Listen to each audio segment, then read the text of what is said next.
निवडणुकीच्या वेळी आई बाबा टेन्शनमध्ये होते, पण त्यांना शब्द दिलेला एका मताने का होईना निवडून येत ही आठवण सांगितली आहे आमदार निलेश राणेंनी. पाहुयात ते काय म्हणाले. होती की या जीवनामध्ये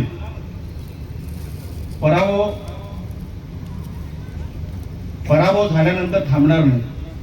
मला कुठेतरी असं वाटायचं की हे तुझं आयुष्य नाहीये, तू हारला म्हणजे तुझं आयुष्य संपलेलं नाहीये. कुठेतरी मला असं वाटत होतं की नाही, कुठेतरी तू जिंकणार. माझ्या मनामध्ये होतच आहे. मी मागच्या माझ्या वाढदिवसाच्या कार्यक्रमामध्ये पण सांगितलं मालवणमध्ये की साहेब तुम्ही काय काळजी करू नका, माझे साहेब माझी आई टेन्शन मध्ये होती.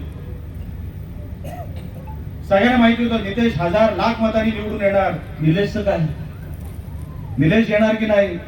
पण मी राणे साहेबांना सांगितलं होतं साहेब तुम्ही टेन्शन घेऊ नका, एक मतांनी का होईना निलेश राणे निवडून येणार म्हणजे येणार. की माझं अंत जे आहे ते कुठल्या तरी निवडणुकीच्या पराभवानंतर होणार नाही. कुठेतरी काहीतरी वेगळं लिहिलंय माझ्यासाठी मला माहित होतं.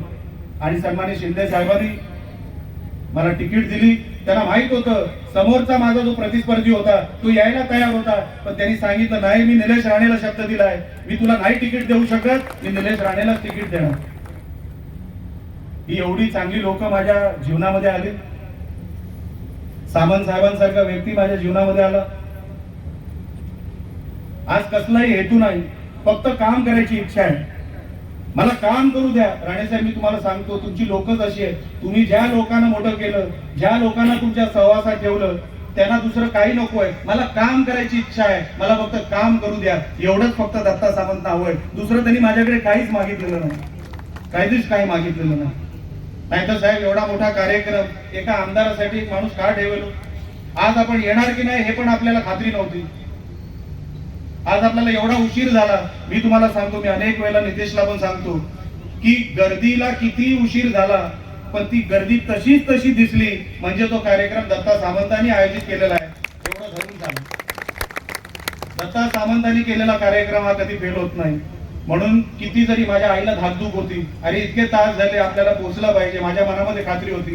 सामंत साहेबांनी हा कार्यक्रम आयोजित केलाय, एकही खुर्चीची धडपड होणार नाही, आहे तसाच कार्यक्रम राहणार आणि तसंच आज चित्र इकडे.